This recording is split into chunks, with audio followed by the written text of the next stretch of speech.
Halo Outreach Podcast to keep you up to date with everything going on in Halo.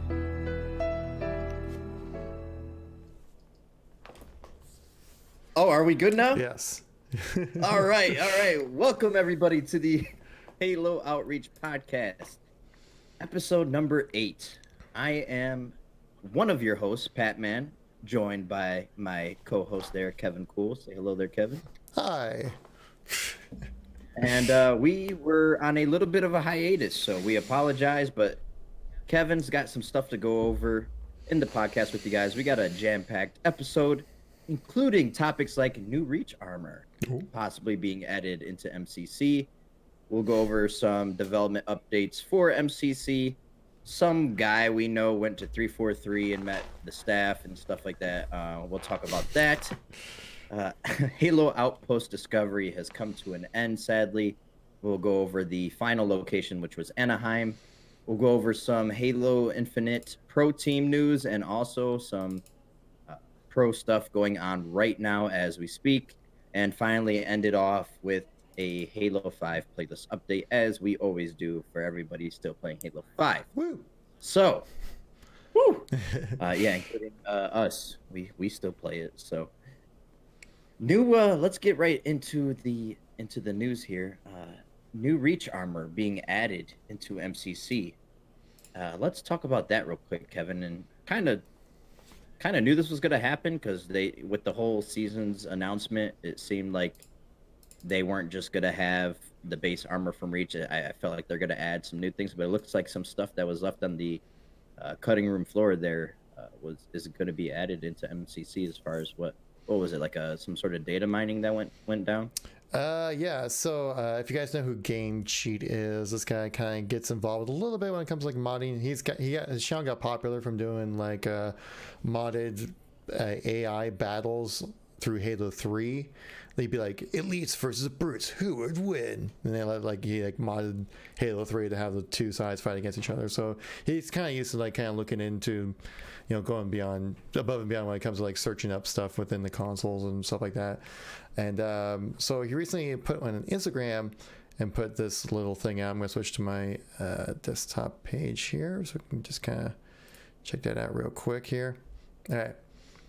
It says, found 2 new armor sets in the new customization render for the current MCC Reach Flight, which he was invited for Flight 2. He actually did play even a few, I guess, so-called modded versions of multiplayer as well on the Fireflight maps. Apparently there was a roundabout way of doing that, and so some people got involved with that. So it looks like 343i might be adding GRD and another unknown armor set to Halo Reach for the MCC. These were originally cut from the Defiant map pack, and so if you can kind of see in the renders right here, they're just like the cell shaded versions. One kind of reminds me of like a miner kind of look to them. Similar kind of thing with the other guy over here to the left side. I think there was even some. I remember there was like a famous like screenshot kind of going around when they first started showing off like the Defiant map pack back in Reach, and they had like this very unique armor set that like never made it into the game, and people were like, "Wait, where did that go?" And Bungie's like, "I don't know what you're talking about." And so that's pretty cool. Like I mean, I would assume that because they're also adding all the DLC and everything, and they're bringing the game to PC, that I would think that maybe we might even be seeing some new armor sets when it comes to seeing Reach on PC here, which would be pretty freaking awesome. At least in my opinion, it would be. But it probably would be added into that season, the whole like season pass thing that they're talking about. Right. But that'd be pretty cool to get some of the armor. If they had the entire armor set and that more than just like a helmet or something like that, that'd be pretty sweet. Yeah, definitely. Mm-hmm. So you got that to look out forward to, guys. Yeah, I mean, anything new, like more content is more content. Who's going to complain about that, right? So I mean, if they're going totally down for that. If they're going to go the Bungie style of things of like giving people what they expect, but then Bungie always seems to kind of go like, well, let's give them a little bit extra kind of stuff. And that would be kind of in the very Bungie-esque fashion to go about doing something like that. And so, yeah, definitely. Yeah, if that happens, I guarantee I'll let you guys know, because I'm pretty sure once the progression system comes in, I'll definitely be like making a video talking about like these are all the things you can unlock. So Right. Yeah. Yeah. That would be all the seasonal unlocks would be definitely a good video, good content for people to look so at. subscribe to know today, people. Yeah. We'll get into that into those plugs later on too, where you could find KevinKoolx and the Batman Gaming. So yeah, that covers one section of the Reach news. We could also go into what's it called, the MCC update, if you will. So MCC update, they basically went over a couple things. One being the successful transfer of all the maps and game types. Over 9.2 million Damn. pieces of user-created content were transferred. Million. Boo frickety who. Were transferred. That is a crazy high number, but not that shocking considering how popular Halo was in the Halo 3, especially the Halo 3 days. Halo 3 and Halo Reach mostly, I'm sure. Maybe not so much Halo 4 content, but definitely the no shots there. I'm just saying, like, you know, Halo 3 as far as Forge and all that, and in Reach with Forge World and all that, there's just had to be so many things on the file shares there. So me and Kevin beat that dead horse several times on the podcast, on our channels about the transfer of the content, but it looks like it was a resounding success. Yeah, and then I heard that some people were having issues, but like my thing didn't transfer over. But I'm like, there's so many different variables when it comes to that. So I'm like, I am not about to troubleshoot that through YouTube comments. I'm sorry, but right. But for the most part, like I remember I asked. Well, we'll go into that later. Sorry, spoiler alerts on that one. Yeah, spoiler alerts. Okay. Whoa. Are you getting into where that certain guy went to 3 for 3 and like asked him questions? Because that's coming up next. Yeah. So we'll give you your moment. Hang on. That's later on. So let's get into some deets real quick about the some of the stats from the recent Fireflight #2 on PC. So a 55% participation rate, which is extremely high. They said it may not look like a high number to you. 10,000 people were invited to this. So if my math is correct, 5,500 people just about would participate. No, I'm not. And they said roughly a 24-second wait time prior to finding a match, with over 90% success rate for players who match made during Firefight. That sounds pretty all good. Seems like, yeah, that all seems really positive, especially for a flighting test. I'm sure it'll be even higher when the game releases. So, sounds like some critical information was gathered.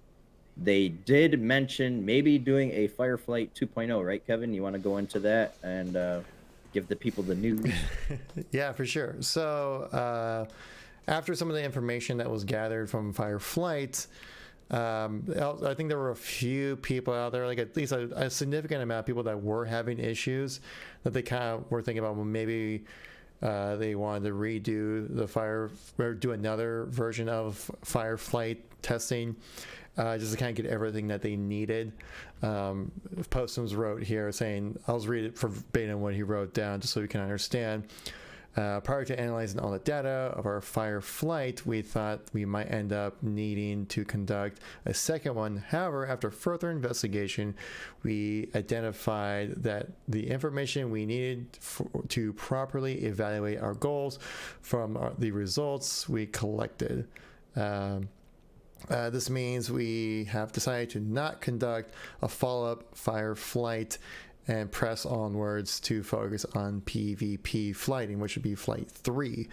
It does mention as well, saying Flight 3, they're currently testing out various different builds of Firefight. No. Not that word. Now the two words. We've made so many videos on Fireflight that the word is synonymous with just flighting in general. The third flight is being currently tested out with multiple different versions. They're called branches of the source code that they're working with to see which one works out best. Currently, just kind of repeating Ring 1 right now. If you guys don't remember, we got Ring 0, I should say, which is just the internal team at 343. We got Ring 1, which is like a close-knit external group. Ring 2, a little bit larger of that close-knit external group, and then Ring 3 is the Halo Insiders. So right now, a very infantile stage right now when it comes to Flight 3 testing.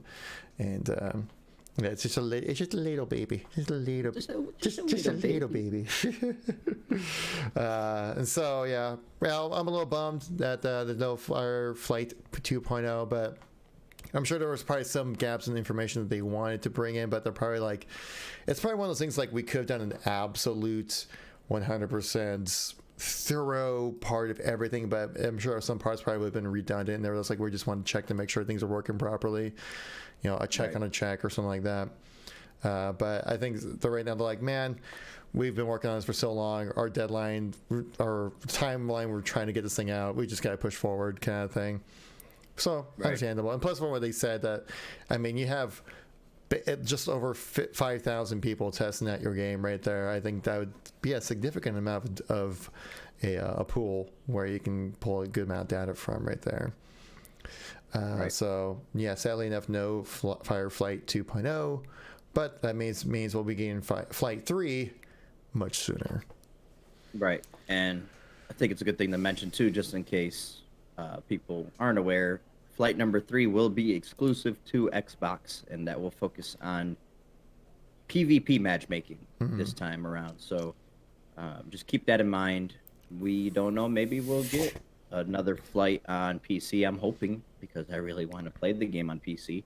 But as of right now, Flight number 3 is exclusive to Xbox, and I don't know, it seems like it'll be getting close, right? You think maybe within the next couple of weeks we'll get some solid details on when it's coming? I would say so, right? Yeah, because I mean, obviously, I would think with firefight matching compared to like PvP matching would be quite different. Well, obviously, when you're involving skill levels and stuff like that, I would think things might get a little more complicated doing that way, but maybe not. I don't know. I think mainly the testing with the Firefly was mainly just testing to make sure people were able to get in and out of matches easily with not having a whole lot of issues. And it seems like how hard it seems like they were able to do that. How hard could it be, since Reach is already on Xbox One and on 360, how hard could it be to get that data? That's why I was shocked personally that it wasn't coming to PC. That I thought they would definitely need that data because, like you said, because it's so different. You would think for oh snap, we got thank you Mother Russia for the host, but basically we got a different, a totally different coding. You would think for PvP matchmaking versus firefight matchmaking. You would think they would want that data for PC, but we'll see. That they haven't totally shot down doing another PC flight, but it doesn't sound like it's coming. But who knows? We'll see. I think it's also just maybe just a little bit of parameter kind of stuff, and I think that kind of stuff just kind of comes with tweaking. I mean, what they've had countless hours already of matchmaking kind of information when it comes to MCC and Halo 5. So I think you'd probably, when it comes to like setting certain parameters, I think you'd be fine with that. I think again, they're just making sure that like with Reach, you can find matches. Right. And so yeah, they're testing that out right now. So I guess that's kind of everything involving MCC information, guys. Unless you had anything else you want to mention there, Pat. No, let's move on to what my most anticipated topic of the Halo Outreach Podcast episode 8 is, and that is you going to 343, Kevin. So tell us about it. Yeah. So this PAX weekend, 343 normally does you normally do a community day event kind of thing, inviting various people throughout the Halo community to come by the studio, get a chance to meet up with a bunch of people, talk, meet up, and talk, just 343 to kind of show their appreciation for their community. And one of my goals this year was to hopefully get my name out there enough to where I would get recognized and hopefully be invited. And surprisingly enough, I got invited to the 343 studios this week on Friday. Was it the the 30th? I think it was Friday or something like that. Let me just double check real quick. But yeah, and that was yeah, it was pretty cool. Yeah, it was on the 30th. Yeah. Just shrug it off. So it was okay. It was cool. It was a pretty low key version from what I've heard. This is my first time ever going to the studio. I mean, I literally live like a 10-minute drive away. Like, I'm super close by 343. Not like I'm stalking or anything, but it was awesome to get a chance to go. Actually, the way I found out was actually kind of funny because if you remember on our very first podcast, we had Jeff Easterling and John Friend on our show talking about Halo Outreach. And oh my gosh, I just realized we need to kind of scoot forward to the next slide here. And it was so like after we're done with the podcast, Jeff was like, "Oh, you're close by, huh? Well, you should come by the museum. We'll have you come by and check it out." I'm like, "Oh yeah, that totally would be cool." And so then a couple of weeks later, I followed up with Jeff. I was like, "Hey, so about that tour, it'd be cool if I could come by." And I was like, this was like the beginning of August, right? And I was like, well, since I know you guys do a community day event, can I maybe kind of like sneak my way into the community event thing and kind of do a little 2-for-1 thing? And Jeff's like, well, that's kind of more the community team side of things, but getting into contact with either like Sketch or Unishack, let them know what's going on. So I hit up Unishack on Twitter, and I was like, and I told him the whole situation. He's like, don't worry, dude, I got you on the list already. I'm like, oh. So big pogs there for sure. Many pogs to be had for sure. And so I got a chance. So then on Saturday I got a chance to go. It was pretty low key, pretty chill. I mean, we didn't really do anything too crazy. It was more just like a meetup and play video games and eat pizza. That's literally what we did. I heard the previous year was a little more eventful, and we're all kind of assuming next year, again, if I get invited again, which would be awesome, it would be a little bit more eventful with Halo Infinite being so close to release by that time, Right. And so so I'm not exactly sure exactly what I'm allowed to mention on the podcast for sure. I got a chance, but it was a great way to kind of meet up with a lot of community members. I got a chance to meet up with a lot of the Installation 01 guys were there. If you guys don't know, they're making that fan-made PC game of Halo. Kind of looks like Halo 3 on PC, but it's a little bit more, I don't want to say like modified to where it would work best for the game. It's kind of like an updated version of Halo 3 if you're going to bring Halo 3 to the modern day. This is basically this is essentially the Halo 3 anniversary multiplayer that people have been asking for. We're like, well, Installations are when people are actually like basically making it. Right? It has like the nice like life, what do you call them? Things of life to make things better. Changes. Oh, quality of life changes. Yes. While also maintain that classic gameplay. I got a chance to we met up with like Ubernick, Hidden Xperia was there, Fletch from Ultimate Halo was there, Tarquin. I also got a chance. Hang on, who's taller, you or Nick? Because I never realized how freaking tall you are until I saw pictures of you next to people. So Nick says he's I'm 6'4". Nick says he's 6'4", but I actually met up with a bunch of them actually on Thursday night at a bar. It was kind of like a bar meetup kind of thing with a bunch of like people through Xbox, through Halo, YouTubers and stuff like that as well. And the first thing I did when I walked into the bar, they're like, okay, we need to test this out. Who's taller? And so we all kind of like, I was like, I gotta sit up straight, gotta get myself looking proper. And everyone's like, I think Kevin's got you, but like just a little bit there, Nick, just a little bit. But that doesn't that still doesn't even make me the tallest Halo YouTube guy, because that goes to stress. That dude's like 6'8". The guy's crazy. I thought Hidden Xperia would be the tallest. Dude, he's like 5'8". He's tiny.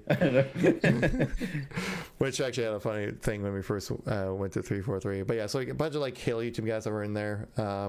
And so then the first thing we did when we were at 343 is that we went to the Halo Museum, that they have there, which is just like basically a culmination of just fan created things and things from just like commercials and things like that from Halo, which were just super cool to check out. I'm gonna go put this on the screen right here so you guys can check it out. Open this up. So got a nice little screenshot of me holding up some SMGs, dual wielding that awesomeness right there. This is just an album putting aside. I met up with Ishi, who streams on Twitch right there. Me and Tashi got a chance to meet up with him. It was like a lot for three people there were like Tashi, Postums, Sam, who does like the community streams, and Unishek were there as well. There's me and Postums, me and Sam. And the cool thing about this, so remember when we were saying how last podcast, like, oh, Ninja went to 343, right? Pretty cool. Guess whose signature's on the bottom right there? Tyler Blevins, the man himself. That's cool. So I had to take a picture of that just because, fanboying a little bit there. It was a guest book of just like all the people who come by the museum. Obviously, I had to put my name in it. A lot of people put their names in there as well, like some 343 Master Chief statue, a scatter shot, like just a bunch of really cool things. This is that Lego set. I don't know if you guys remember when like they were first talking about Warzone. They put together like this, I don't know if to scale or whatever, like Lego set or Mega Block set of like rated on Apex 7. Is that right? That's the name, right? Yeah. And so it's just a cool, like I just kind of scanned the whole thing. And if you see at the very top of the spire, there's like a little Halo Spartan guy that's like laying dead on top of the whole thing, which I thought was kind of funny. The spire goes up super high up. But yeah, like you can see me kind of scrolling all the way up. Like this is just the whole museum right there, which is just so cool. Again, there's the whole thing there. They had like a 2 scale gravity hammer right there. Oh, that's dope. And apparently the thing is super heavy. It's meant for a brute to hold, basically. The wheel there, because this thing apparently it says super heavy. Just like some like real recreations of some famous weapons. You got the Norn Fang right there. These are all the pictures I took at the museum as well. EOD. I forgot to rotate this video, but you got like some the life-size statue of George there. Or hey. Yeah. Right. Damn, George, you one thick boy. They got the Spart as Master Chief from the Halo 5 commercials, or Slog from the Halo 5 commercials. Me holding an AR because I'm like a badass like that, right? Some helmets and stuff. I think that's a cryopod from Forward Unto Dawn, if I remember correctly. And there's the Master Chief armor set that they used from Forward Unto Dawn. He's looking kind of sassy in that pose. I'm just saying. I was gonna say, look at that pose there. Sassy. He's so sassy, Chief. Some of the ODST outfits from the We Are ODST shorts or commercials. They had the Halo 3 guitar on the wall right there. Now I'm like, I was asking the guy, I was like, dude, can I play the Halo theme on this guitar? He's like, it's horribly out of tune. You don't even want to bother. And if you guys don't know anything about guitars, it's using a Floyd Rose setup right here, which these things are a bitch to tune. And so I was like, yeah, it's not even worth wasting my time spending like an hour trying to tune this guitar just to play one riff properly. Like the Emil statue, Cat statue. And just like, they have like a they say it's like a 1-to-3 ratio. Basically, it's like a third the size smaller than like a regular Ghost. But apparently, this was shipped in from New Zealand, just created by fans. And apparently, it's like made out of fiberglass. So they said like you can't sit in it because you'd actually destroy the whole thing. But it's just cool to see that kind of stuff. They got like a brute from the We Are ODST video commercial there. Life size. Needler right there. I had to put my hand in there just for scale, but that stuff was just so cool. They had like an elite from the Halo Reach. Remember what was that one where like Cat flies up into the Deliver Hope. Deliver Hope. Not Discover Hope. No, that Deliver Hope is Deliver Hope. Yes, Deliver Hope. Yeah, you're right. You're right. Discover Hope. This is basically just like a video of the whole thing right there. That Master Chief statue you just freaking showed, that thing's like $1,000 statue. That's such a dope statue. Yeah, that was the one that Ninja took a picture next to as well. And it was just like super cool, just kind of seeing all the stuff. So cool. It's got like Christmas lights. It makes me so happy. It's so well done. And I don't know if you guys will be able to hear this, but actually, I have to go to the videos here real quick. Fuck. Was it post of you? No, photos. Yeah, right. I gotta make sure I can find the video real Damn, quick. George, you one thick boy. No, okay, but basically, okay, so I'll go back to that video here. And so you saw like that little Master Chief statue, right? Right here. So we first all walked in, Halo Cannon decided to make a good lull. And he walked up there and he's like, "Oh, hey, Luke," who's in experience, like, "Look, it's your cosplay outfit right there." Oh, God. Just the That's best roast. just me. But yeah, it was super cool to go check out that museum. They had the Fire Team Raven there, which I wanted to get a chance to play, but I didn't get a chance to play because I was just too busy talking to so many people. And so, because I actually brought my copy of Halo Escalation, and I was actually like getting signatures from everybody and stuff like that. And then I guess one thing you're probably wondering, like, well, Kevin, did you play Halo Infinite? No, I didn't. No, there was no Halo Infinite there. Nope. But I'll probably could say this, but I did get a chance to play some Halo Reach multiplayer. Yeah, that was pretty cool. They're like flight, they're Ring 0 level testing right there. Which funny story was, so I sat down to play. I was like, cool, this is gonna be awesome. Which way Reach at 1080p, 60 FPS, no motion blur, looks better than the original. Right. Like, it just looks so good. It's like it took off that film layer of just like murky, terrible anti-aliasing, motion blur, 720p blurriness, and just showing Reach as full glory. It looks like a modern day game. It looks so good. Yeah. So when we sat down to play, I sat down and there was I can't remember the guy's name. It feels so bad, but the guy who was showing the flight gameplay, I can't remember his name on the last social stream when they were showing the flighting stuff. The guy who was actually playing on PC, I can't remember his name. I feel bad. But then you had Dursky, who used to be a Halo Pro, and then over on my team as well was Tashi. So I was like, okay, we got Tashi and Dursky on my team. They're gonna carry me to victory. This is gonna be fantastic. We matched against if you guys don't know who her name is, Astro. I think she streams on Mixer. She's like a 14-year-old girl who's just like a beast at Halo. I don't know how she does it, but she does. And then we matched against her, Pro Ace Joker, and I think Taquin and somebody else. And like, I did so bad because I have no idea what I'm doing when it comes to competitive Reach. We played on like MLG settings. My setup's looking kind of weird. Okay, there we go. We're back to normal. I saw some frames drop right there. But yeah, you botted a little bit real quick, but it's good. Yeah, so I was like, okay, cool. I got these former pros on my team.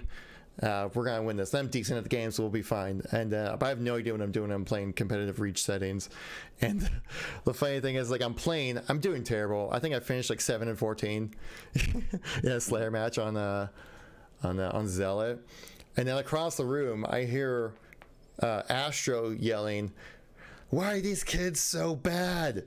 Not knowing that she actually matched against us, because we're only playing against people inside the room, but she thought there was like external playtests and we just matched against. And so, like, yeah, I was one of the bad kids she dunked on. Being she was actually referring to you. Yeah. And so, yeah, you got a 14-year-old girl to say you're a BK. Basically, so I just got completely trash talk, and so we walked out. And I was like, so I walked out. So Zero, not Zero, but not Zero. Astro, I was like, by the way, I was one of those bad kids you were playing against. She's like, what? Oh no. Whoops. Because every often you trash talk online, and then you come across the actual person's face you're actually trash talking, right? Say it to my face, punk. But yeah, so that was just super awesome. Get a chance to do that. Of course, I did like PAX weekend, so that's about everything we did at 343. I didn't get a chance to play Fire Team Raven just because I was so busy doing stuff with that. But I mean, it's Fire Team Raven. I'll get a chance to play some other time. Be there. Next year, Outpost Discovery we're playing, because I went to 2 and I still didn't play it. So yeah, and so like in the PAX weekend, I got a chance to meet with some other people throughout the Halo community.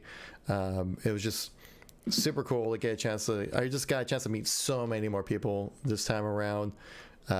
Just being involved with the whole community, it was just fantastic, and I just feel super fortunate to be able to meet up with all these people and just be able to experience Halo with the Halo community, I guess. I don't know how to really put it. I just felt super fortunate. But yeah, actually after the 343 event, we actually went to Installation 01 people. We're holding a barbecue just kind of like right down the street from 343, because I guess the team is like renting out this house over in Redmond. And so then we went over to their place, and it was a good chance to kind of be a little more chill, because obviously it's a bit awkward like meeting all these new people, and you're at 343, so you gotta make sure you're a little more like a little straight tied, a little bit, right. But it was like we went to the barbecue afterwards, and it was like a lot of the same people went over there, so it was a good chance to kind of like let loose, have some beers, have some food. Cool thing there though is that the Installation 01 people actually put together a build for people to get a chance to play. And I never got a chance to play Installation 01 before. And so I got a chance to hop on and play 2 games. They only had a build for just 1v1s, because I only had 2 computers that had the builds on them. And I got a chance to play on a remake of Foundry and a remake of Battle Creek. I got a chance to play on. And the Battle Creek remake is so cool because they went with like a whole frosted, snowy kind of theme with the whole thing. Oh, but then like the colors of like the red and blue base are like very vibrant, so they stand out a lot more. Right. And then they have like these kind of like orangey smoke flares as well. So it's like you have this really cold atmosphere with these warm, like vibrant colors kind of coming in. So it's just like visually, it just looks so good. And it's all running on the Unreal 4 engine. And it's just, like I said, I can't really say it. It looks so well, and or looks so good, I should say. And it plays well on top of that. So those are the thoughts I'm playing in my mind right now. And they did take a little liberty on some of the weapons, especially on the Magnum, on how it shoots. It's kind of like a cross between like the Halo 3 Magnum, and if you play the SPV3 Magnum as well. Oh, okay. It's a little bit in between those two, just to make it a little bit more viable, because they definitely based the game off of Halo 3's multiplayer, but then they kind of did some quality of life, which I now remember the word, changes to the game. They kind of help, make the sandbox play a little bit better, and some little changes here and there. But yeah, that was just, the game just looks so good. It played super well. It feels like what Halo 3 Anniversary would play like, basically. And so that was just really cool to get a chance to play that. Just on PAX weekend, got a chance, like I said, met with just some people. Met up with Wangless. If you guys don't know Wangless, he's another he's an MCC streamer. I got a chance to go hang out with him at PAX and stuff. But yeah. And then we met up with the Mad Lads, like Fletch and Ubernick and Takwe, and then we all went on Thursday night. We all went to the Space Needle and like hung out on top of rooftops and just kind of hung out. We got some Dick's cheeseburgers, which if you guys don't know, in Seattle here, Dick's cheeseburgers are amazing. Nice. I even was it Ubernick and I'm pretty sure everyone there was just like all the out of towner guys were like, we need to get Dick's cheeseburgers. These things are the best things ever. They're an awesome fast food burger joint around here in Seattle. So if you ever come to Seattle, you need to get yourself some Dick's. Nice. Yeah, I live in the area. I'm not above making a Dick's joke at Dick's. So that's kind of like everything that happened this weekend. So that's kind of why you didn't really see a podcast last week. I'm sorry about that. I was just super busy doing like all the PAX related stuff, 343 related stuff, and then also finishing up my move to this apartment. We had to go back up and grab a bunch of things. Like it was just, I feel like I've only been using my apartment as a place to sleep for the last like week and a half. It's been crazy. It's gotta be exhausting. But that's why now things are starting to settle down, and that's why we're able to give you, the people, this little amazing podcast. Exactly. We're back at it week after week now, people. I'm sorry if I got a little. Until the next. Sorry if I got a little long-winded. I feel like I got a little long-winded. No, dude, it's fine. That's a pretty cool thing to. I mean, you gave me my time for when I went to Outpost Discovery, so yeah, we figured we'd let you tell us all about it. It sounds pretty cool. And goals next year. We're going to PAX next year, hopefully. So yeah, that'd be awesome. Yeah. Be cool. And, I guess also saying, since we are live streaming this as well, guys, we're going to be doing a Q&A at the end, towards the end of the stream. And so if you guys have any questions, make sure to type them up in the chat right here. So you do that. You do you. Yes, you do that. I guess that's all I had to really say about PAX and 343 this weekend, last weekend, which was so cool. That like it was. Yeah, sounds like a really cool time. I was like, it was cool to like I brought my copy of Halo Escalation. I had people sign it as like a yearbook kind of thing. I didn't get any hags, but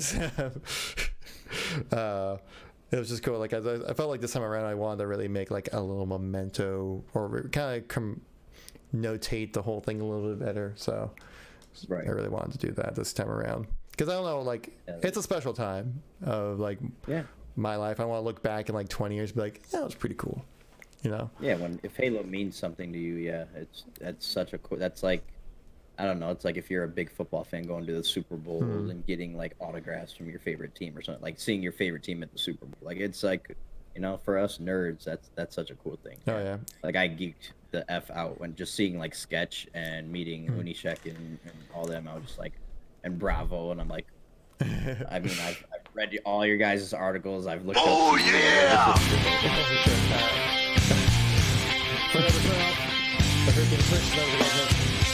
So thank you very much for that follow. I didn't see who followed, but thank you very much for that follow. I appreciate it. Well, I'll shut you out towards the end of the stream here, guys. So you can also see right here. I got my copy of Halo 5 signed. I only got 3 signatures. Nice. I got Tashi, Sam, and Unishek on there. Nice. I felt like Sam was like, I didn't even work on this game. I'm like, yeah, but you're a part of Halo, so yeah, just come on. Yeah, yeah. I had people sign my Halo 4 copy that didn't work on it. I was like, you're part of 343. I had John Friend, who doesn't even make games, sign my steel book. I was like, dude, you're part of 343. Yeah, just signed it. Exactly, man. So yeah, super cool. Yeah, I guess ready to move on to the next topic here. Halo Outpost ending. Sure. Boom. Next slide, Outpost Discovery. Just giving Kevin the reminder there. Yes, Outpost Discovery finally reached the end of its tour.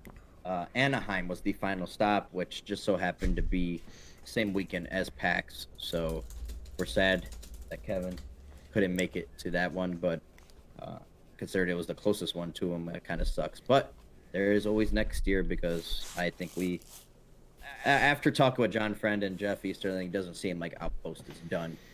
It seems like it's just getting started. So it's just going into cryo sleep, waiting until exactly the forward under done gets another notification. Especially with the hype for Infinite next year will be really cool marketing thing to drive the hype behind Infinite. Yeah. So Anaheim came to an end, and what was it? PC Magazine did an article saying how it was like the heartfelt event of the summer. Especially, I mean, it's the Halo community. It's not to toot our own horns or anything, but it's one of the best communities in gaming, if not the best. Just as far as how supportive it is, how a lot of friendships are made through this community. You know, you start to see people's names online and stuff. You're like, oh, I know, you know, I've seen that person's video, or hey, I've seen that name before. It's just a very tight knit community, and it really was showcased with Outpost Discovery. It was something for the fans, and they let the fans run away with a lot of things, and that's what made it so special. Making new friends there too was really cool. So, yeah, I completely agree.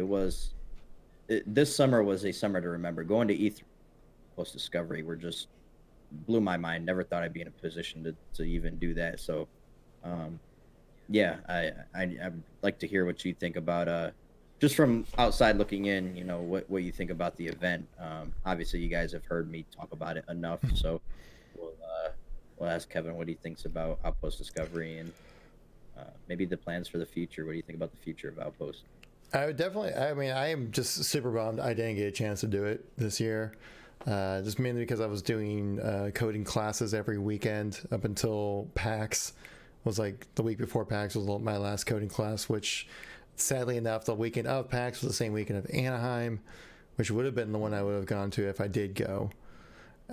So I didn't get a chance to do that, but I mean, from what it sounds like when we talked to Jeff, I'm sure when you talked to John as well at the event itself, that it definitely seemed like something they were going to be looking to probably do like an annual thing of this, which would be awesome if they did, because I definitely would certainly try to make an effort to go to one next year, no matter where in the U.S. it is.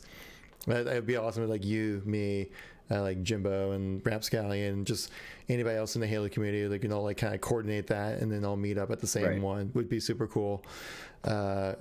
And also maybe see if they kind of, I would think they'd have to make some other attractions as well. Yeah, they would have to add to it in some way, right? Yeah, unless they just choose completely different zones to do it again. And they could probably just copy and paste a lot of it, because I'm sure there can be some repeats. Probably like the ring experience, I would assume that would be something you'd probably see again. Maybe the Covenant escape room, the laser tag, like stuff like that. And maybe just see like maybe those expanded on a little bit more, or maybe more things related to Halo Infinite, because I'm sure we'll certainly know a lot more by the time next summer about Halo Infinite, I'm sure, because we'll have E3 in June. And I think that's when when was the Orlando event? First Outpost was July 4th weekend. Yeah, so I'm sure. It was very probably like a couple weeks after E3. They'll definitely wait till after E3 to probably do it again, just so they can have things that were officially announced there as well. It's like I said, like they said, it's the feel-good event of the summer, and pretty much everything I saw about Halo Infinite, which not Halo Infinite, but Halo Outpost Discovery, it just looks super positive. It looked like it's just like a great way for the community to get together and experience Halo and just enjoy the game and have everyone just be appreciative and happy for what we have created, what we've done so far with it, and what we can do moving forward. It just seemed like an overall just a super positive thing. And like I said, I just can't wait till next year, man. It's gonna be a good time. Awesome. Yeah, definitely. I expect a little bit, like you said, maybe a couple things to come back, but maybe they'll do, how we know how this Outpost Discovery kind of ties in between Halo 3 and Halo 4. Maybe we do a different time period, like Halo 4, Halo 5, bring the Prometheans in, more Forerunner stuff, like at least in the Hall of History part, like the museum part. Yeah, because it's kind of Statue of a Knight would be dope. Yeah. Oh yeah, that would look crazy, because those knights are super detailed. Like if you actually look at it, you're like, wow, the amount of detail is crazy. They even have little T-Rex arms. Yeah. It actually would be a really great time to do something like an Outpost Discovery, so then it kind of help bridge that gap between Halo 5 and Halo Infinite, because I think it was like a 5-year difference, I think it was, or something like that. Yeah. So we're kind of coming in a lot of time after Halo 5 to kind of give the story enough time to hit a reset button to kind of like get back into it, the whole thing. So because there is a bit of a lore attached to Outpost Discovery itself, which we touched on in the first podcast, and so it'd be a great way to kind of help kind of meld the sides together, kind of thing. But just can't wait till next year. Really looking forward to see if they do it again. I'm sure they will, because they pretty much sold out every event.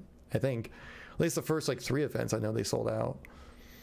Yeah, it was received quite well, as far as ticket sales and stuff. I mean, overall reception was really positive from the community, itself. So, I mean, some media bashed on it a little bit, but I had a great time. Like I said, probably the best summer of my life was this summer, man. Like just meeting all these people and doing the events and stuff was just a really cool time. I cannot wait for next year, especially if we all get to coordinate and go together. Oh, it's definitely, I could imagine it'd be a much fun. I mean, everything's funner with friends. Playing video games is funner with friends. So going to an event like that with people just as passionate as you are about Halo could only be an even better experience. So yeah, looking forward to it. And for the first, I would say for the first time around, they did a pretty damn good job, from what I've heard. Excellent job, especially adapting on the fly, changing on the fly. Even me going from one event to the very next event, and seeing how much that changed. I can only imagine how much Anaheim was, how different it was compared to what I saw, because I went to the first 2.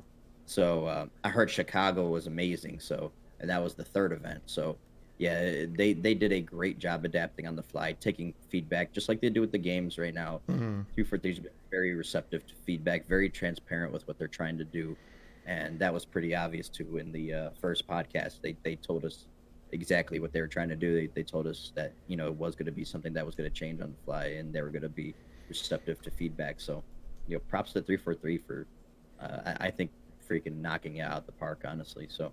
Yeah, can't wait to see next year's event. It can only get better, so we'll see. Vlogs for sure. Oh yeah, vlogs for days. That'll be fun. All right, so I guess the next one we're gonna be talking a little bit about the or is that everything you want to talk about Outpost right there? Do you want to take us to the next topic?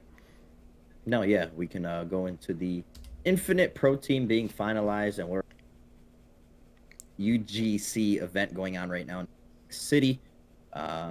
Kevin, you are the pro team guy, so you take this away. Yeah, so this weekend, if you guys do not know, there is a Halo 3 Classic going on right now. There's a lot of the top pro teams going to Atlantic City this weekend to jump into the UGC Halo Classic event. A lot of familiar names, all the familiar names you know and love. Even Shotzi's in there for the Halo 5 2v2, I should say. And I believe that I wrapped up. I didn't catch who won, but I do know that fellow YouTubers Reclaimer and Proximity competed in the Halo 5 2v2, and they finished in 4th, only losing to Shotzi and Renegade, who are very prominent pros, especially within Halo 5. And so, if you're going to lose, those would be the guys you would, be okay with losing against, Right. And so then I think, if I remember correctly, that currently right now that they are going to be doing the grand finals on Monday, which is kind of a little bit different process right there, which I would think you would want to wait to just do it all, all the final games on Sunday, because you got like a lot of momentum of people watching, building up to it. Right. Trying to get people to come in for the last game, it's a bit of a hassle, I would just say. But I'd say the big surprise so far of the entire event would have to be Lux Gaming. Lux Gaming came in big this time around. They got themselves all the way to the semifinal, loser quarterfinals that they got. No, they won. No, they got to the. I'm trying to look this up right here. I'll switch to the screen here so you guys can see what I'm talking about. Switch this up right here. Turn that off. Turn this on. There we go. So you can kind of see this is kind of how the bracket played out right here. Obviously, with like Reciprocity wasn't in this event, but the ghost of Reciprocity was kind of there, as they're called gold members, which was Pistola, Snipe Down, Frosty, and oh god, who was the other guy? If I can't remember his name for some reason. It was the 4th guy, Eco. So like very prominent in Halo pros right there. Definitely expect those guys to kind of make their ways quite the way through, which apparently now they're going to be playing in the finals, which is going to be happening Monday, the time this podcast goes up. So I won't be able to tell you the exact notes of what's going on. And so big sad. Actually, now that I'm looking at this, the moment that I'm looking at this, it says Lux Gaming is 1-0 right now over gold members. And so maybe they're actually playing it right now. Let's check this out real quick. Just want to make sure that I'm not missing out on anything awesome. Yeah, Kevin will quit the podcast if it's going on right now. No, it's just the 2v2 that's playing right now. So maybe, I don't know, maybe so, but Lux Gaming came in huge, big surprise group. They have a very strong roster as well. I think Gilkey, and I think Fantasy, and Gabriel's on that team, all very good players. But the big surprise, I think, is that Tox was defeated by gold members. So it looks like Tox will be finishing 3rd at this event. Not their standard 1 or 2, which they've been doing since Halo 5, pretty much as a whole. Ever since like 2018, it's been finished 1st or 2nd place within the whole thing of HCS. So looking forward to that. I'm pulling for gold members because I'm a big Snipe Down fan.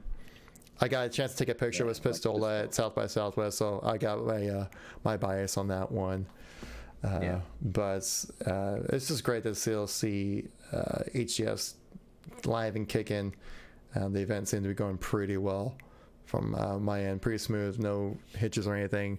Just some really good games playing. So keep an eye on that UGC streams, not on the Halo Twitch channel, but on the UGC channel to be able to catch that kind of stuff.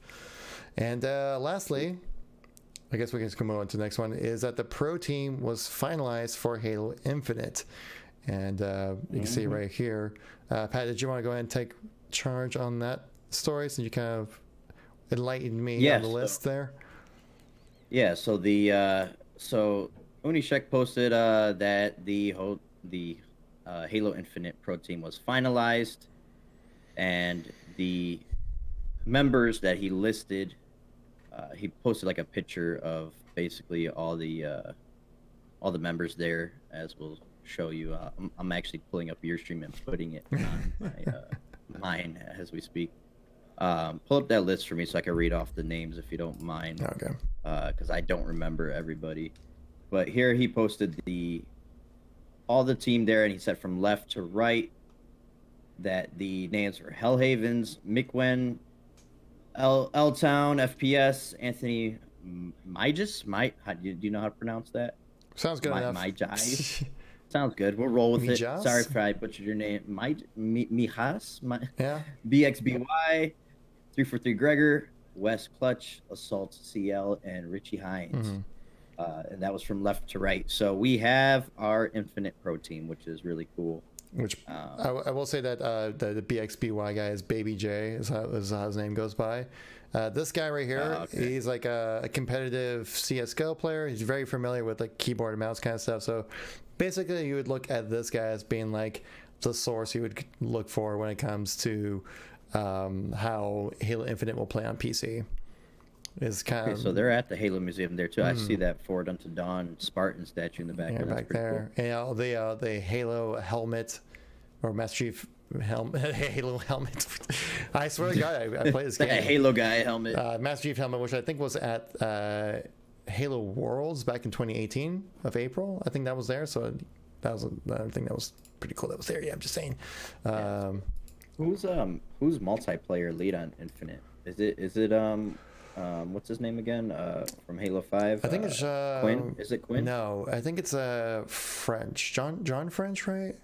Tom French. Tom French. He was the lead for Forge in Halo 5, and they moved him to multiplayer lead. Interesting. Yeah. Interesting. I mean, I thought Quinn did a good job. Is he still on? Is Quindel Hoyo still on 343? I have no idea. I haven't heard anything from him in like a year, 2 years. Maybe just after all the backlash from people going like, it's not classic. Just like, man, I'm just going to hiding. Well, boy, are you going to be disappointed in it? No, I'm kidding. We don't know anything yet. Let me stir that pot for a little bit. But yeah, that is our Halo Infinite Pro team, as you guys got to look at. That's a good list. I think it's a very good list that they put together. I think it's better than Halo 5's pro team that they put together. I think so too. Because the last Halo 5 team, the only names I really remember were like Ghost Yami, who was definitely like a very prominent Halo pro. I would trust his judgment on things like that. But yeah, like L-Town, I got Mikwen, Gregor, who used to be a Halo pro as well. Clutch, who's Clutch is very much into like the classic style of Halo. And so I feel like a lot of the people that are putting together, it's a good mix of people. A lot of people are like old school, classic. Like Hines, definitely a classic Halo 3 pro back in the day as well. And so it's a good mix of people I think they have when it comes to, I think that this group of people will put together, if long as 343 listens, which apparently was the biggest issue during the last time they had a pro team, was that they're like, there was a lot of conflicts between the pro team and what 343 wanted to do.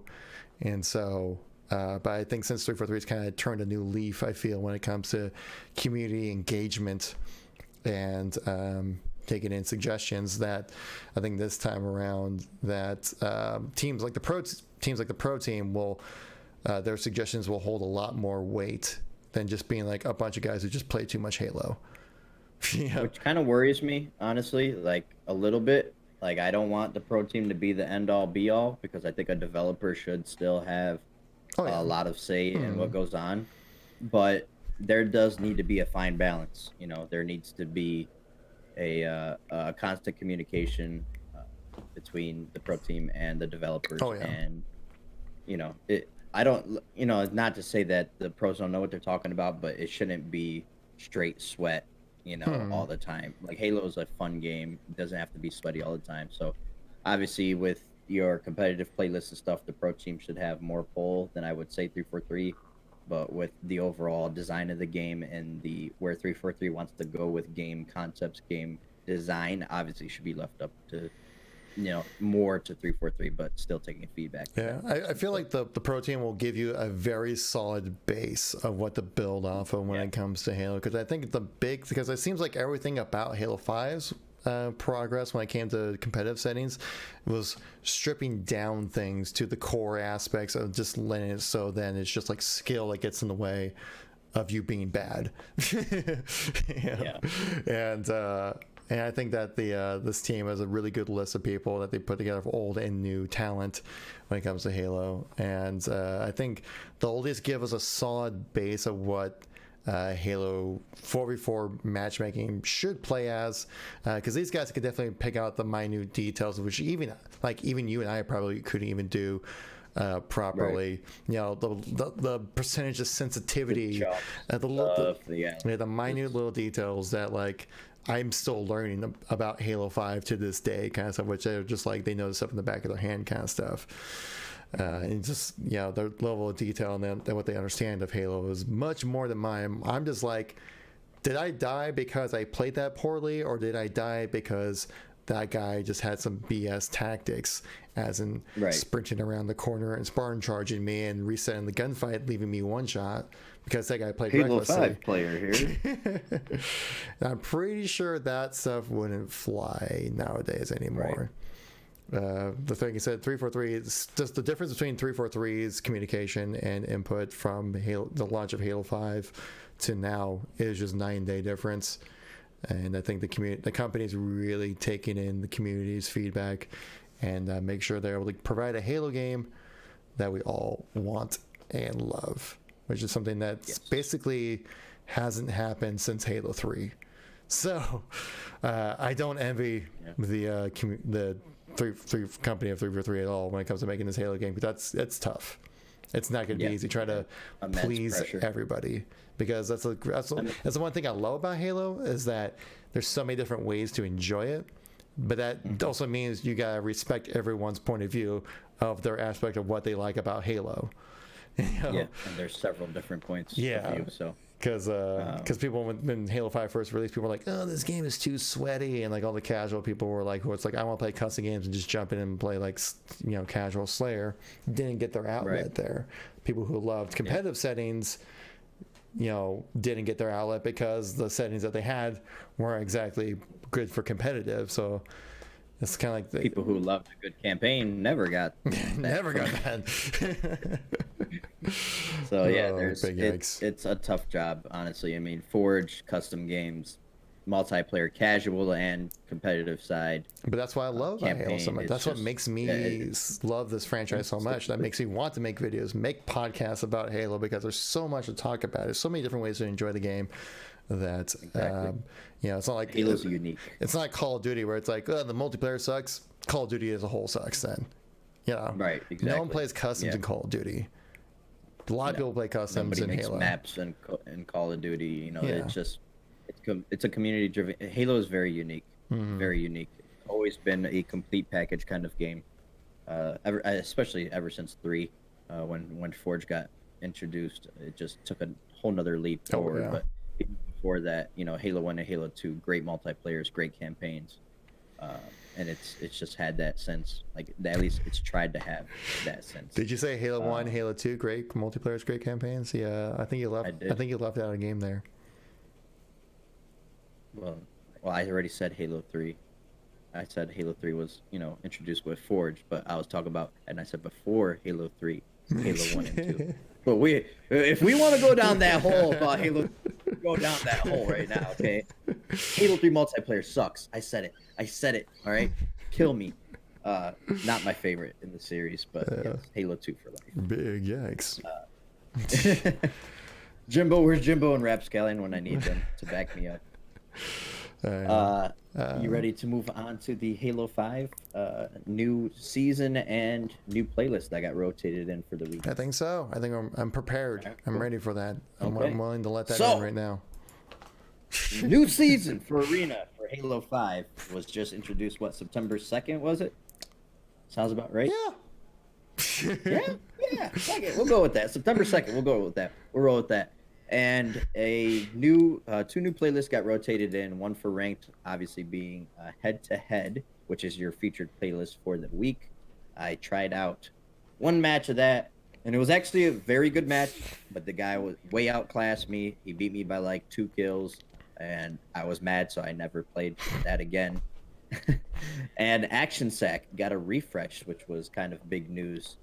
And that's pretty interesting. I don't know if you've been really busy, so I don't think you've got a chance to play much of it, but I've put in maybe 5 or 6 hours into the new playlist, and there's some duds in there for sure still, in my opinion, but for the most part it's pretty fun. I did see Duck Hunt still in there, which is like, I feel like it's any action set game, Duck Hunt is basically a must. Yeah, Duck Hunt's in there. That Diminishing King is still in there, and I'm sick of that. The Mantis Breakout one is that's still in there.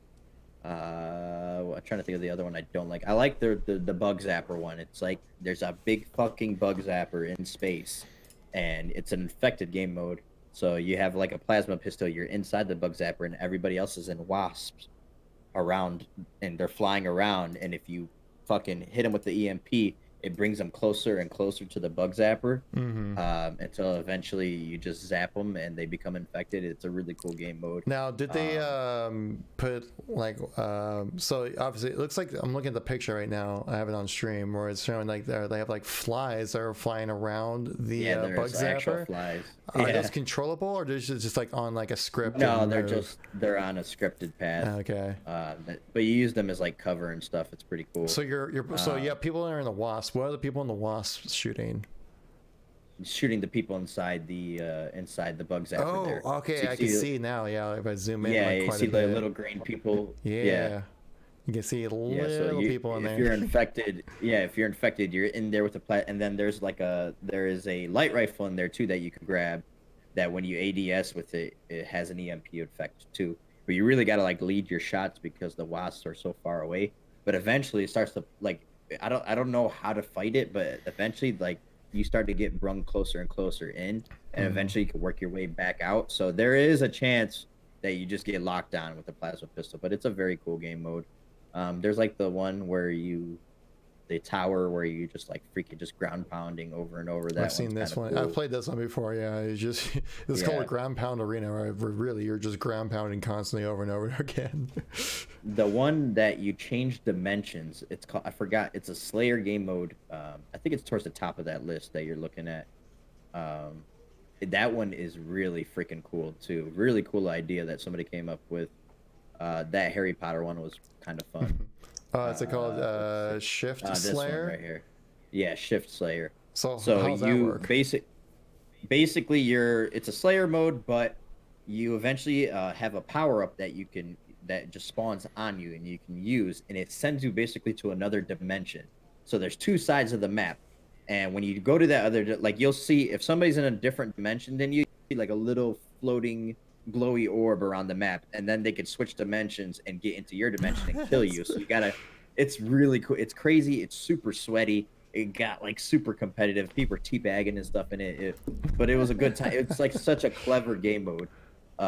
So like if you see like a little orb near you, take that chance to pop your power up and go into his dimension and try to kill him.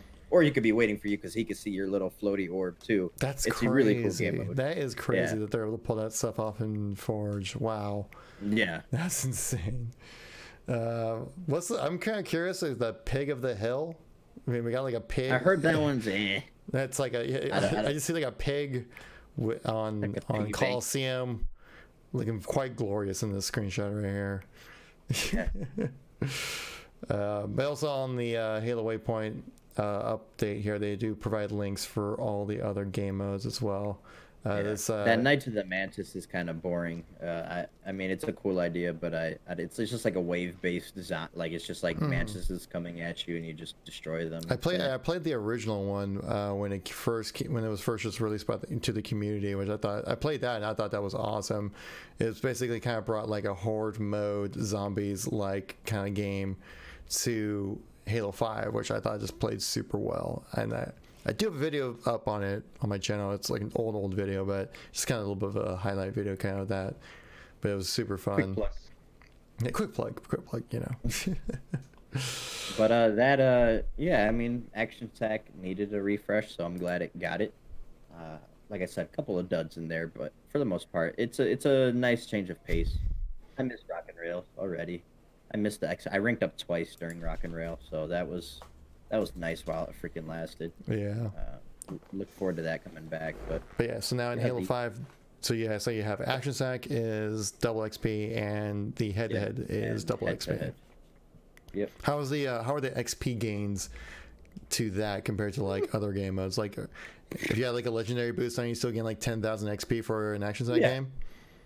Yeah. Mm-hmm. Yeah, you're still getting the same, the same, but just longer. I mean, it depends on how quick the games are. Some are like 5 minutes, some could be 6 minutes, others can be like 10 minutes. So it's all over the place as far as, but it's still double XP. It's still a change of pace, which is nice if you're just sick of sweating it out in Halo 5. So yeah, it's nice. Yeah, I'm really looking forward to that. I don't know if you've seen the lineup with the ODST Slayer that's coming. It's like a new game mode. I'm kind of curious. No, I haven't heard anything about that. Yeah, that's coming later, like in the middle of the month. So either next week or the week after. It's ODST Slayer. And me, Jimbo, and Raps were kind of speculating maybe it's like Silence Magnums, Silence SMGs. Kind of Slayer. That would be kind of cool. So we'll have to see. Was it mentioned in the community update from Unishack? It should be, yeah, because I remember they posted like a list of what's going on in the month, and that was on there, and they're like, it's a new game mode. I'm looking this up right now. Yeah, ODST Slayer. Yeah, I got looking at it right now. I'll switch my screen here so you guys can see it as well. Switch it over here.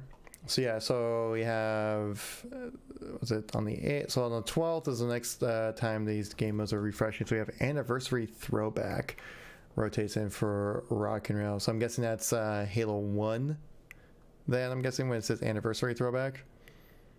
I'm assuming so as well. Yeah. And then you also have Warzone Assault going live that same weekend of the 12th right here.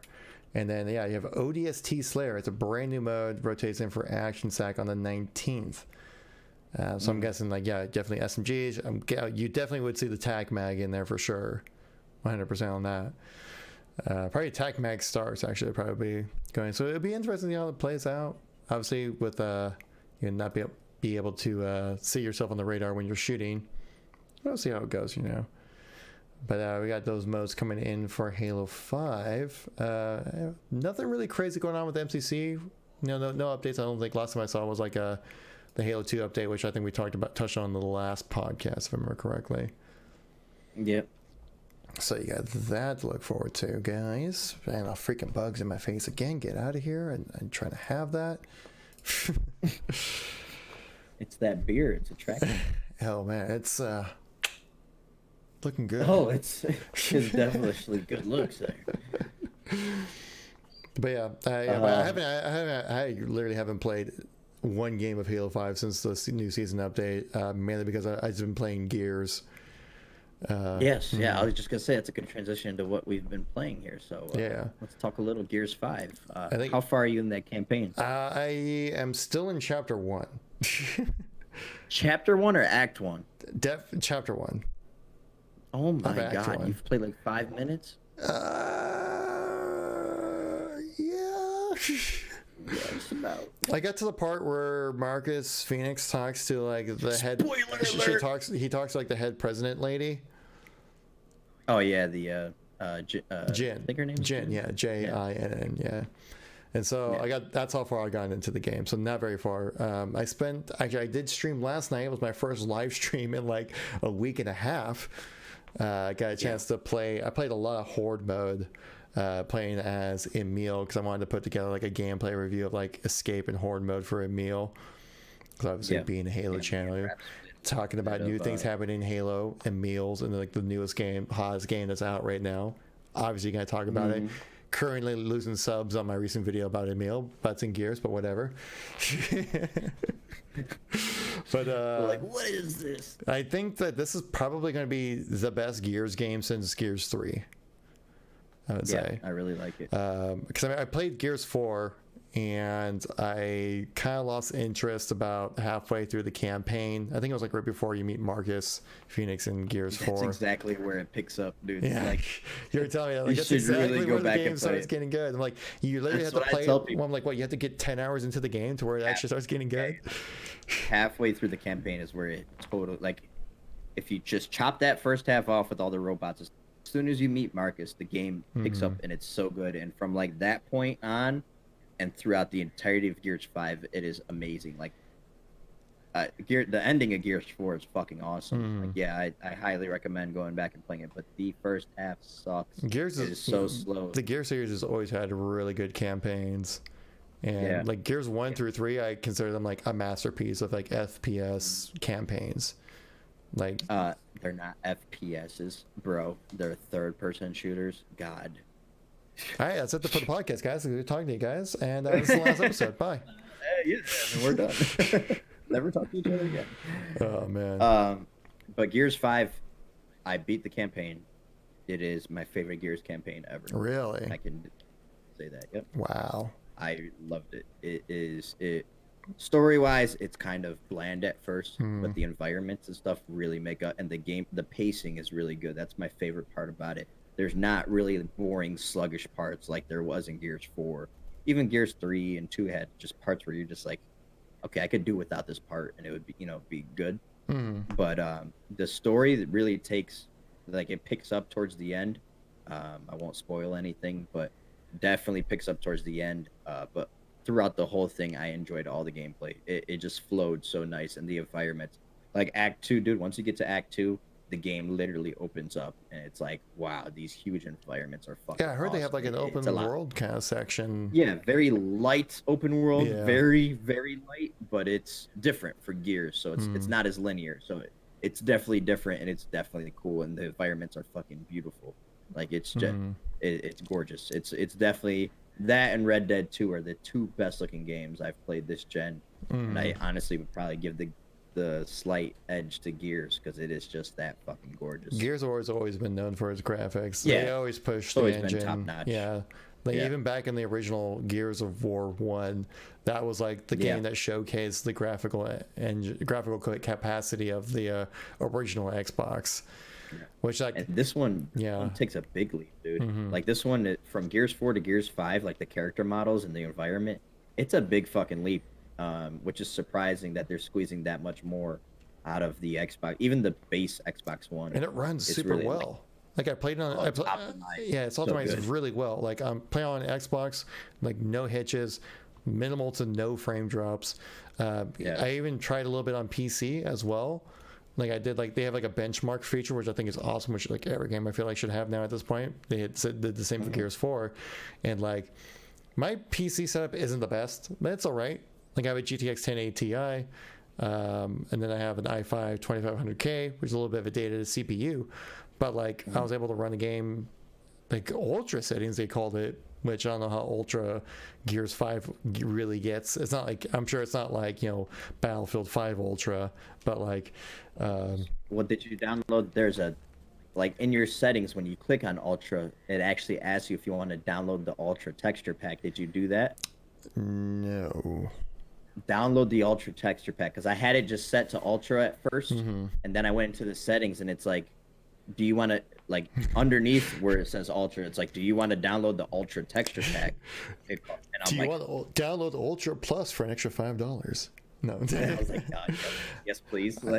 Dude, it is fucking gorgeous. Really? It is insane. I always the art style I've seen for Gears 5 just looks so good. Yeah, I've always appreciated Gears art style as well. I turn everything up to ultra, and I put it on 1440p, and I'm getting more frames in this one than I'm. Yeah, so you optimize this game. You just cut out right there. What was that you said? I said I'm getting more frames in this one than I'm getting in 4, and that's how well optimized Wow. it is. On ultra everything at 1440p, I'm getting like 150 frames. It's insane. That's crazy. Yeah, and Gears 4, I was getting like 120 on ultra and everything maximized. So yeah, it's crazy well optimized. There are a lot of glitches though. I experienced a lot of bugs, a lot of glitches in the campaign, I heard and I about still that. don't Yeah. know how I feel about. Yeah, I still don't know how I feel about multiplayer. Ever since I played the beta, it just seems like something's off with the multiplayer. Like, I loved Gears 4's multiplayer. I thought it was really good. Something feels off with 5, and I just can't put my finger. I think it might be the maps, like the pacing feels a little bit off.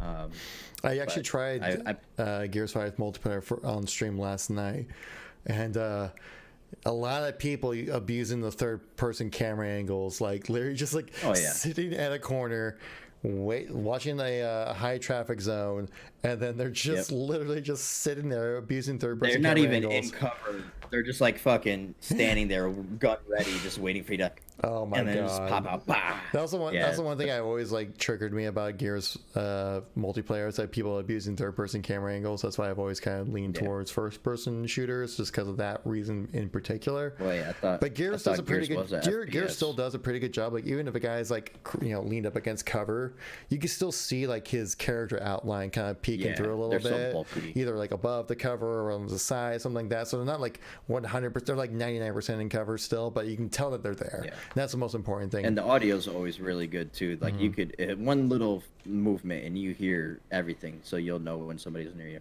But yeah. But I thought Gears was a FPS, Kevin. What are you talking about? God damn it. But yeah, I'm mainly getting in for like the PvE aspect of it. I'm not looking to do anything with the multiplayer of Gears 5. Horde and Escape are kind of seem to be my thing. Playing as a meal last night for almost the whole stream. In Horde, I didn't really feel like I was utilizing Emil to his full capacity, what he's meant to do. But when I was playing Escape, it seemed to be quite a bit better. I don't know if you've played Escape at all, but it's kind of like you find yourself doing a lot more stuff like involved with melee, it's a lot more close quarter combat kind of stuff, because you're constantly trying to make your way through this map rather than in Horde mode where you're kind of like setting up a base and defending. And so I've heard that also with other people saying that Emil seems to work better in Escape than in Horde mode. I think if it's your first Gears game, your first time playing Horde mode, honestly, and you want to do something involving Halo, Kat would probably be the character you'd want to play as, because her character is much more dependent on rebuilding fortifications and kind of be a much more support character, where Emil's kind of supposed to be like frontline, in your face, meleeing and shotgunning people the whole time. Yeah. Yeah, I played one match of Horde with Raps. We made it to like Rave 20 or something. And then we played quite a few escape modes and escaped a few times. Yeah. That escape mode's pretty cool, man. I like it. But I gotta play with you guys, because like after like Wave 20, people just start quitting out. Yeah, that's exactly what happened. It was just me and Raps left by the end of Wave 20s. I would love to play. I got up to like wave like 31, I think, and then it was just it. But by wave 20, it was like just me and the AI characters. And I'm still trying. I'm still trying to learn like all the mechanics and stuff like that. There's a lot there, dude. Like it's almost too much with Horde now. Like it's deep. Like there's a lot of shit to learn about Horde. Like those base generate, like those little power generators. I had no idea what the objective was for those. Like a lot of this stuff isn't explained, but I'm curious to learn it, curious to play more, and we're gonna have to play a couple multiplayer together. You gotta play a couple. Yeah, for sure. All right, and so we're getting towards the show end here now. Since we are live streaming this, if you guys have any questions you want to mention, please write them up in the chat right now, guys. We'll read out if you had any questions throughout the stream right here. I think Jimbo wrote a good meme question, if I'm correct on this one. Master Chief is Halo? Yes, Master Chief is Halo, Jimbo. Just clarification on that one right there. But yeah, like I said, we're currently live streaming this as well now, guys. So if you guys watching on YouTube or anything like that, make sure to check out the live streams. We got links to Pat's channel, my channel in the description down below. And also that if you want to know whenever the stream does go live, make sure you follow at Halo Outreach Pod, one word, for that, you know when to go live there. So we got a chase from Dismal David. Did I say a cheat? I feel like I said a word that meant to like combine by accident or something. Yeah, I think you did. A question chat from Dismal David. You worried a little bit for Halo Infinite? Not really. I feel like everything I've seen so far, every step that's been taken for Halo Infinite has been really good. Besides losing the was it the creative director? Creative director, yeah. Tim Longo. Which he's been there since Halo 4, I think actually. He might not have had that role, but he was definitely on the team back in Halo when the 343 made the Halo 4.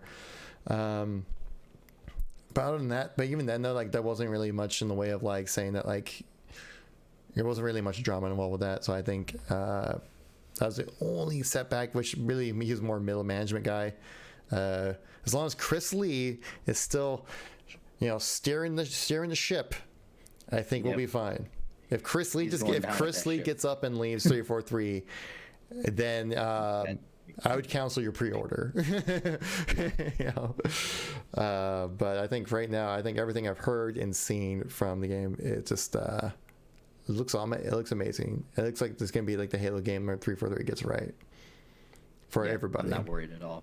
I should say everything they've showed us has led me to believe that they get it this time around. They've done good with Halo 4's campaign, in my opinion. They've done good with Halo 5's multiplayer. So let's put it together and create one, great package. Everything they're doing with MCC right now has been positive. They didn't need to support MCC. They didn't need to fix it. They didn't need to bring it to PC, and they've done all that. And it sounds like they're listening to the community. So, no, I'm not worried. Honestly, everything they've given me no reason to worry about Infinite so far.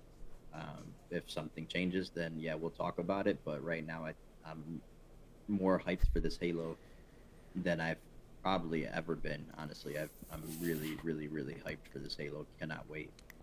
I think it's going to be awesome. I think we're going to put Halo back on the map. So yeah, this is definitely pushing, like, for me, Halo 3 levels of hype. Because I remember when Halo 3 released, I was creaming my jeans for like an entire week. It was ridiculous. Got another question here from Chase. I have a question. How are you and Patman so damn beautiful? Whoa. Nobody's ever told me that before. Thank you, Chase. I moisturize, so I got that. Yes, exactly. Moisterification, if that's even a word, is very important. Yeah, stay moist. Oh God, don't say it like that. Oh man. It's not bad. But thank you, Chase. You're beautiful, Chase. You're breathtaking. You're breathtaking. Yeah, we'll just do the Keanu route. We got another question from Kevin's Dead. Not me. This is a different Kevin who's actually dead. A zombie Kevin right here. What do you think is a good budget for a PC to run Infinite and MCC to get great potential? So I'm just saying, like, what kind of specs would you expect to see for MCC first and then Halo Infinite?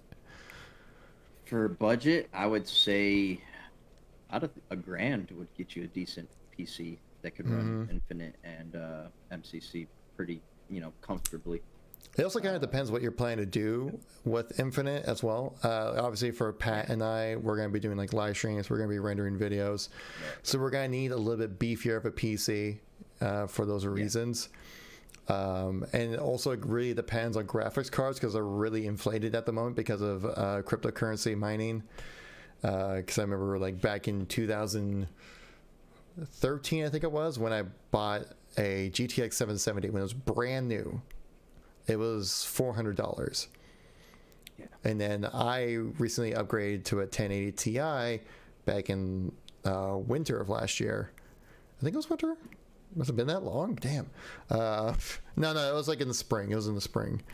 And I had to look online to buy a used one for $500, where like the new ones were selling for like $1,000, maybe $1,200. I saw at some points as well. So graphics cards prices have really inflated. With what sounds like the specs that they're looking to try to get out of the Xbox Scarlet, when they're saying like, 8K resolution, 120 frames, stuff like that, right? For a comparable PC, you would looking at least $800 to $1,000 for the entire thing put together. Right. That's including case and stuff. That's not even including like the monitors and stuff like that as well. Which you definitely want to. You would want at least PC, like a 120 hertz monitor, I'd say. Yeah, it depends on what you're trying to get out of it. If you're trying to do 4K 60, you're trying to do 1440p, 144 hertz. If you're good with 1080p still and doing a high refresh rate, it really depends on what you're trying to get for it. But just base, at least medium to high settings, I would plan to invest at least $1,000 to $1,500. I would say aim for 800, but expect to pay 1,000. Yeah. That's kind of what you're looking for on that one right there. But again, but then also think about it, though, it will kind of future-proof you for basically the entire console generation. Yeah, as well. Exactly. Because basically when it comes to PC gaming, when it comes to game coding, they have to code for the lowest common denominator, which would be like the standard Xbox One or the standard PS4 that we have out right now. No matter how great you want to make the game, like that's why the PC version of Gears 5 has a texture pack you can download optionally. Because obviously they can make the game look a lot better if it was not running on such old hardware of the Xbox One. I see he said he's looking at 1440, 144, which is really what I game in most. I have one monitor, 4K 60 for my Xbox One X, and if I choose the game at that on my PC, but I like that sweet spot of either 1080, 144 hertz, or 1440, 144 hertz. So I would definitely, I like Kevin said, we do a lot of streaming. I might even build a second PC just for streaming because it's still really taxing on my system to try to game on it and stream at the same time. I have to turn my settings way down. Like if I'm playing at 1440, 150 frames, I need to turn it down to like 1080 at 90 frames just to be able to stream comfortably. And I don't like sacrificing that. So that's really taxing on a system if you plan to do more like video editing and streaming. So I spent about $1,500 on my PC, and I kept some parts from my old one even, and I still spent $1,500. Then I've just gradually upgraded it over time with your RAM. I upgraded my CPU, had to upgrade my motherboard at that point too. So I'm looking to do a whole new upgrade, like just all new everything for except for my graphics card. I'll probably keep that for Halo Infinite. And then use my old PC as like the streaming PC. Yeah, it's a good idea. Which probably will be a little bit overkill for just a streaming PC, but it's all leftover parts, so it's whatever. Pat, you got a question right here in particular for you. Pat, who's gonna win tomorrow, Broncos or Raiders? Broncos. Yeah, I think losing Antonio Brown for the Raiders didn't exactly play out, but of course when your star player threatens to kick the GM's ass, that's what I've heard basically. You can't expect him to stay on the team much longer. Yeah, no. Who's David Carr gonna throw to? Huh? Who's David Carr gonna throw to now then, they got the Michael Crabtree still? No, they signed the dude from the LA Chargers that was really good. He was like the second best free agent wide receiver on the market. He was the best wide receiver on the market until they traded for. They traded for Antonio Brown. He wasn't a free agent, so that's they still got some offensive weapons, but I just think I don't know. I'm not sold on the Raiders organization yet. I just think they got too many fucking crazy people on their team. I could talk so much football. I don't want to bore people, but I'll pick Broncos for that one. Sports ball. I kind of follow NFL. I haven't really followed that much of the offseason, but I'd probably say Broncos. Though the Raiders did do pretty well last year, though. surprisingly. Joe Flacco. I'm curious to see how he does. Yeah. He's a Oh, that's right. I didn't even know that. See, like I said, I don't even follow it that well. yeah, sports ball. Kevin's dad asked another question. How do you feel about sprint and armor abilities in Halo Infinite? Why you gotta bring that up, Kevin?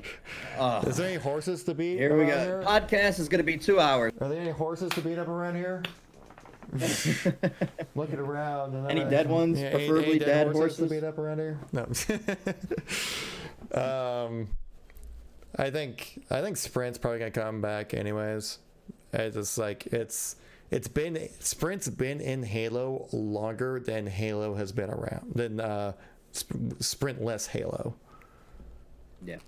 And so Halo 2 was supposed to have sprint in it. yeah, true. Yeah, they said like if you kind of like started moving forward with the left stick, and then eventually once you hit max speed, it would put you into a sprinting animation. Yeah. Which I'm glad they got rid of because that would have been terrible back in Halo 2. You definitely want to initiate the sprint. The world wasn't ready for that. Yeah. I have no problem with sprint really. I think Halo 5 did a pretty good job with like balancing out sprint. Especially adding in the stopping power where like if you're getting shot trying to sprint, you actually slow down. That's super important. No shield recharge while sprinting. Yeah, that was awesome. That's very important as well.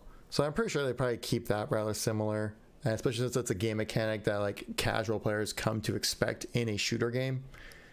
Like I think besides like Overwatch or Counter-Strike, or Doom, you would expect to use sprint in a game.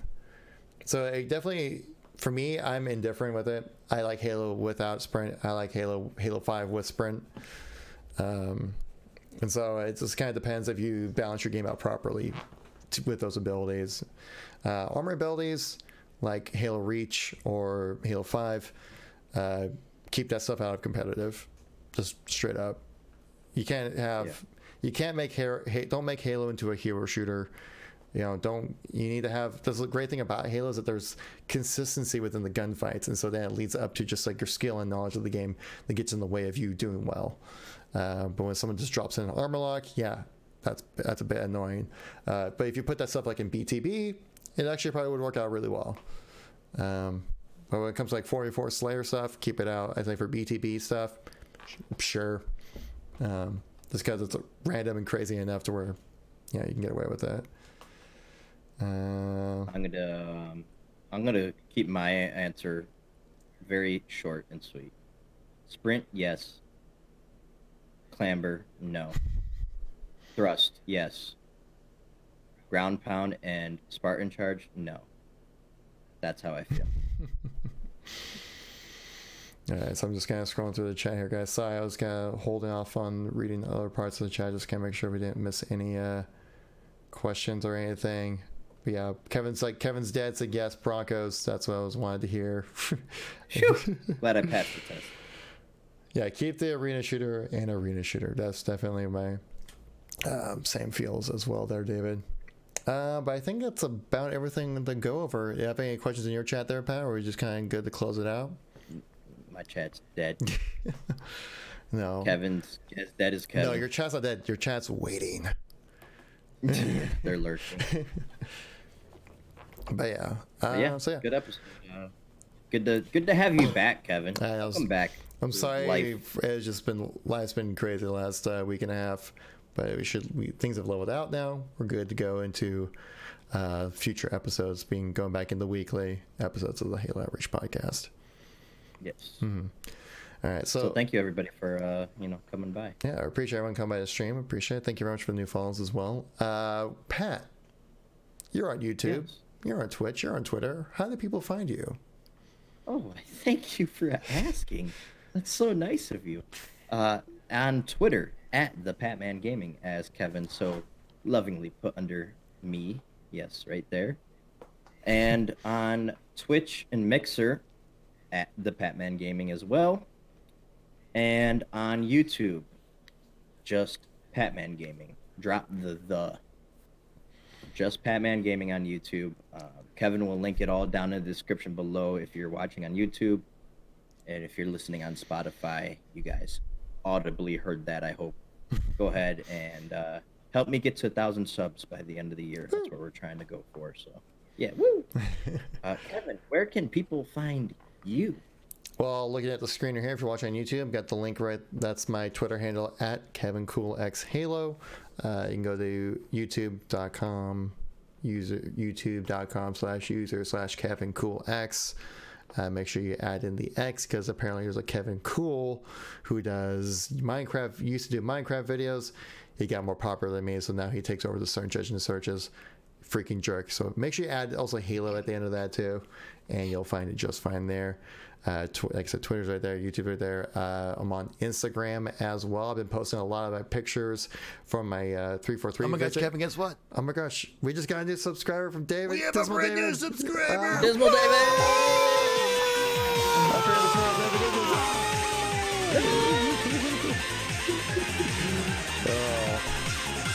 Thank you very much, David, for that subscribe over on Twitch. I really do appreciate it. And so, Pump face. I'll put links in the chat there as well if you guys want to follow me on other things there. My Twitch chat. I got my Instagram channel, which I've been like KevinKoolx on Instagram. I'm posting a lot of pictures from my weekend at PAX, pictures from 343, and just everyday good things like that. And you also got my own Discord. You can find me there as well. Like I said, link will be in the description down below. And other than that, I think that's about everything. So I guess we're ready to close it out there, Pat. I guess so. Thank you very much for watching, everybody. You all stay safe, have a good time, and we'll catch you all in the next week episode of the Halo Outreach podcast. Peace, guys. Peace.